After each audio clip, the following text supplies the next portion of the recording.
I'm Eva Pilgrim. Thanks for streaming with us. Incredibly graphic testimony today in the Sean Diddy Combs trial. And we have to warn you, some of what you hear. Sean Diddy Combs just got slammed with a mind-blowing 160 years behind bars. Yep, you heard it right. 160. The whole courtroom froze when they dropped that final number. Nobody moved. Diddy didn't shed a single tear, didn't beg, didn't even flinch. But don't get it twisted. This wasn't some stunt or a symbolic move. This was real justice landing like a sledgehammer. It's not just about locking him up, it's a total wipeout of his whole legacy. The kind of punishment that hits so deep, it means there's some dark secrets lurking way beyond any small mistake or moral slip. It felt like a bomb finally going off in slow motion. Years of rumors, hush-hush lawsuits, private payoffs, all leading up to this courtroom showdown that played out like a wild thriller instead of a boring legal doc. They almost destroyed my life. They tried everything. His lawyers were sweating bullets, flipping through federal laws like stock traders chasing a quick buck. They begged for a softer sentence. 5 years, maybe 10 tops. Behind the scenes, they whispered about snitching, maybe even trading big Hollywood secrets, naming names hidden in those private VIP spots and silent studio corners. Some insiders claimed he might have been ready to expose powerful partners who'd crumble if Diddy started talking. But none of that changed a thing. Not for Judge Subramanian, not for the prosecutors, not for the survivors sitting there glaring, and definitely not for the millions watching from home, shocked and munching popcorn. When that gavel slammed, it sent one loud message. No more slipping away for the man who once bragged he was the king. What went down behind those courtroom doors was way more than just law. It was pure drama and all-out war. For weeks, Diddy's crew rolled in deep with heavyweight lawyers, trying to flip the story. They painted him not as some monster, but as a messed-up dude who got lost hanging with the wrong crowd. They were banking on that show to make the jury split the man from the legend. And guess what? They even scored some small wins. Well, the things that I experienced with him were monster-like. That stuff almost destroyed my life. He walked on the racketeering charges and beat the trafficking count too. But in the end, that meant nothing. Just 2 Mann Act violations were enough to blow up his entire life. Each of those could land him 10 years. Stack them up, add extra penalties for things like obstruction, witness intimidation, and shady old settlements, and suddenly those small charges turned into straight-up shark bites that tore him apart. Now let's get into the wildest twist shaking up the whole industry. Cassie Ventura, the ex who once ruled Diddy's mansion like a princess, is now rumored to be the queen on the prosecution's chessboard. The whispers are loud. Did she make a secret deal? Someone close to the U.S. Attorney's Office swears that Cassie's testimony wasn't just from the heart. She had protection, incentives, and a whole game plan. On the surface, she looked like a fearless survivor, telling raw, emotional stories about being pushed into those notorious freak-off nights. How many people came through his orbit? How many people could this have happened to? And how did he get away with it for so long? But if you look closer, it starts feeling like a cold move straight out of a strategy book. Last year, Cassie's lawsuit got settled in less than a day, and folks were already side-eyeing that. But what if that was just her opening move in a massive takedown? Because when she hit the stand, 9 months pregnant, totally calm, sharp, and ready, everything changed? Prosecutors leaned in, the defense freaked out, and her 4-day testimony painted Diddy as a monster nobody saw coming. Diddy wasn't just all about control. He was down to throw anybody under the bus to keep his shiny image spotless. And one legal analyst even said Cassie's appearance locked in the mental conviction way before the official one hit. The defense tried to spin her as shady, even dropped some texts to make her look like she was in on it. But the jury saw something totally different. They saw a woman who took all the pain, broke down, and then came back swinging with surgical precision. And if the rumors are true, she didn't just come back for justice. She came back for some serious leverage. People from Diddy's old crew say that right when Cassie dropped that lawsuit, he switched up big time. He stopped calling certain folks, stopped popping up in LA. Some say he felt the storm coming. Others claim he never believed she'd actually flip on him. Cassie knew it all. The parties, the secret cameras, all the wild entertainment. If someone was gonna drop a tell-all blueprint on Diddy's dark empire, it would have been her memoir ghostwritten in bold letters. But instead of a book, she stepped up to the stand, and that testimony hit like a nuke. Referred to me as Wild King Nights. And what a Wild King Night was when him and a guest would go to a hotel room or be at his home, his bedroom, and they would have intimate gatherings. I would have to go and prep that hotel room, which consisted of baby oil, Astroglide. According to one ex-exec from Bad Boy Records, her words were the master key that cracked open the whole vault. But hold up. If you thought Cassie was the only one turning on him, think again. There's an even darker rumor making waves in the industry, giving all the old heads chills. Folks are saying Diddy's own inner circle might have been feeding the feds way before the courtroom showdown even started. They're calling it the extortion plot. Word is some old employees and business buddies might have flipped to protect their own necks. Could it really be that the same house staff, the ones who booked the jets, ordered the fancy rides, and handled those black pouches stuffed with party supplies, were actually the ones who sparked this whole explosion? One of Diddy's ex-bodyguards, speaking off the record, hinted that a tight circle of his old employees had been under the Fed's microscope since early 2023. A former road manager, now chilling in Atlanta, told a blogger back in April that subpoenas were flying around like party confetti. This wasn't just a betrayal. This was a full-blown siege from the people he trusted most. Folks who once threw his wild birthday bashes were now testifying about blackmail plots and hidden tapes locked in private vaults. And check this, his industry buddies? Dead silent. Not a peep from those A-list collaborators. No big-time legal fundraisers, no public love, nothing but a couple free puff shirts and some oily influencers hanging around the courthouse. Why? Some say they're saving themselves, some say they feel guilty, and others whisper they're scared. Scared that the real dirt hasn't even come out yet. One juror, speaking anonymously, dropped a chilling line after the trial. He was fighting for himself, but he was alone. It was like, wow, for Diddy? What? You know, that was a person that I looked up to, the mogul. So, and I listened to all the artists that he made superstars. And so to have a chance to be able to be signed to him, it was amazing. It was like, oh my God, I'm here. I finally did it. Alone. That word never used to stick to Sean Combs. Not in the 90s, not in the 2000s, not even 5 years back. But alone is exactly how he stood when that sentence dropped. And alone is how he's sitting now, locked up, stripped of all that power and clout. And if the rumors are real, it was the same folks he made rich, famous, and loyal that left him out to dry. As that final gavel echoed through the cold courtroom, the scariest moment wasn't even the time he got, it was the judge's words. Judge Arun Subramanian called Diddy a danger to society. He didn't say it like a side comment, he hit it with full force, staring dead at a man who once thought he was untouchable. Legal insiders at the sentencing said the judge went hard on the fact that Diddy used his money and fame to wreck lives. And those lives? They weren't just stories.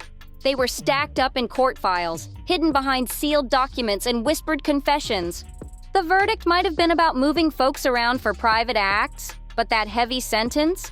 That was all about control, manipulation, and the wild, unchecked power that fame can bring.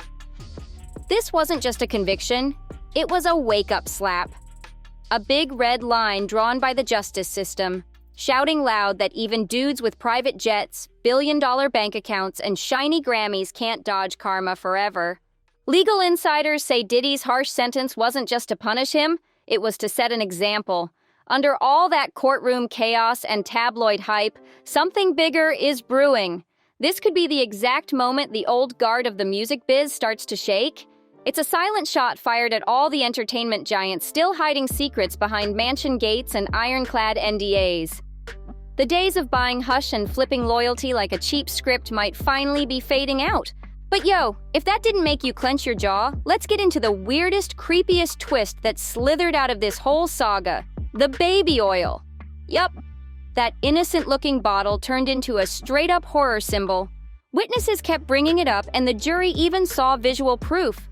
This wasn't just some lotion sitting in the background. In Diddy's twisted world, it turned into a ritual. One former assistant spilled that he stocked those bottles like trophies everywhere. Hotel suites, penthouses, even his studio. But they weren't for skincare or flexing smooth skin. Nah, they were tools to control people, break them down, and turn private moments into cold, staged performances. Prosecutors said it became a sick power move, and the media jumped on it instantly. Social media went off, calling it his oil signature, a nasty trademark of a man who allegedly turned intimate moments into twisted showcases like some dark show and tell. At first, the term freak-off might have made folks giggle. But in that courtroom, it hit like a knockout punch. Witnesses painted a wild, creepy picture. Dark, soundproof rooms where guests were told, sometimes forced, to jump into bizarre scenes just to satisfy Diddy's twisted peeping habits. And almost every story had one creepy constant: the oil. Some folks said it got poured on them on purpose. Some claimed it was used like cash. Others said it was flat-out demanded. Either way, that oil turned into a symbol, not for fun, but for pure control. And now, it's everywhere. During the March 2024 raids on his LA mansion and Miami Star Island spot, bottles showed up all over. One investigator even called the whole scene sterile but sticky. Dozens of bottles just lined up like decorations, sitting there waiting for the next freak show that never happened.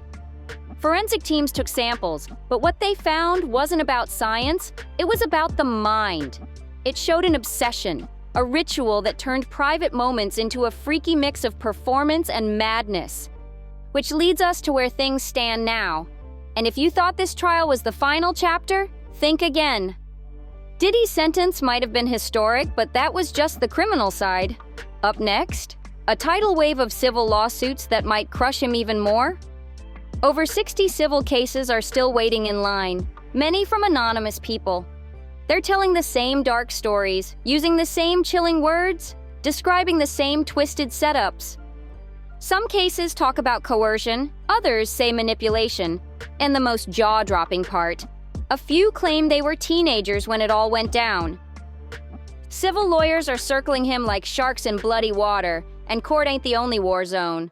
The whole industry is turning into a battlefield, too.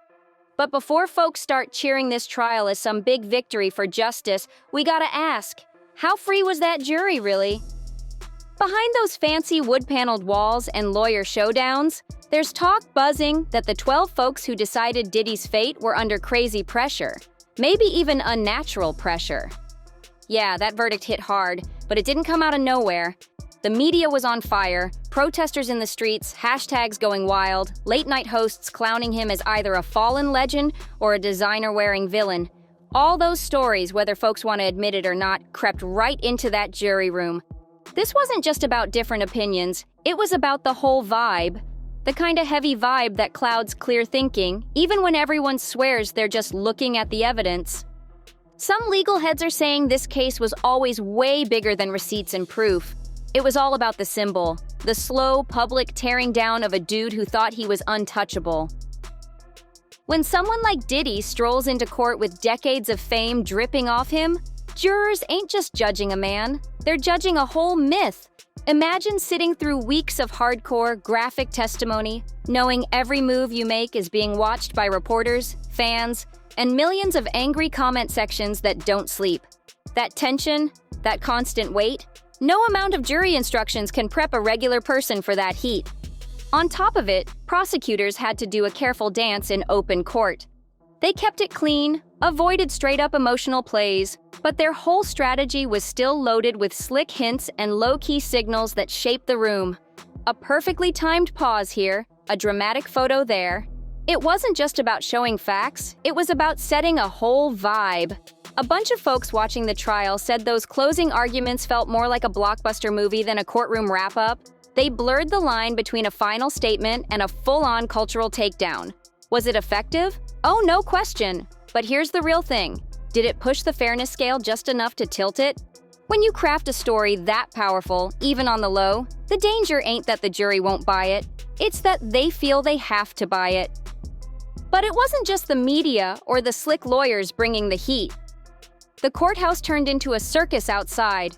Protesters and fans were camped out for days, rocking homemade shirts, waving bottles of baby oil, putting on wild shows, and influencers streaming live with hashtags ready to pop off. Jurors couldn't hide from that madness. Even if they shut off their phones and ducked the news, they still had to walk past that chaos every single morning. And that messes with your mind big time.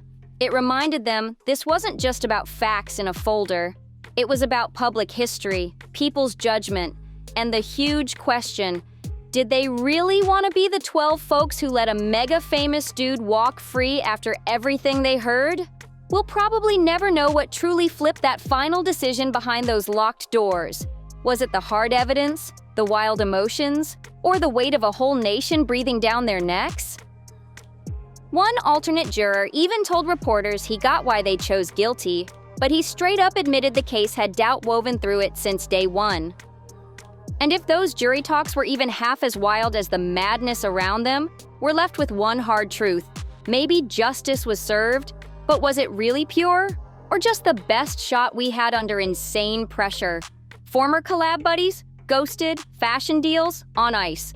Streaming platforms might still have his songs up, but trust, they're quietly rethinking where his tracks pop up in playlists. Meanwhile, activist groups are turning up, demanding a full-on deep clean. They don't just want Diddy's actions exposed, they want to know who else in the industry helped keep the dark secrets under wraps. Booking agents, managers, bodyguards. How many saw the red flags and chose silence? How many signed NDAs to save a brand instead of protecting real people? And then there's Allie Carter. People used to clown her claims as pure hype, but now? Folks are looking at her story different. She wasn't the only one talking about tunnels, secret meetups, and big names whispered in those dark VIP corners. Even though the ritual parts of her story ain't fully proven, her vibe, that twisted mix of performance hiding abuse, lines up a little too perfectly with what came out in court. Whether her words were straight facts, fear, or a messy mix, she's now part of a loud chorus saying this wasn't just a one-man horror show, it was a whole system.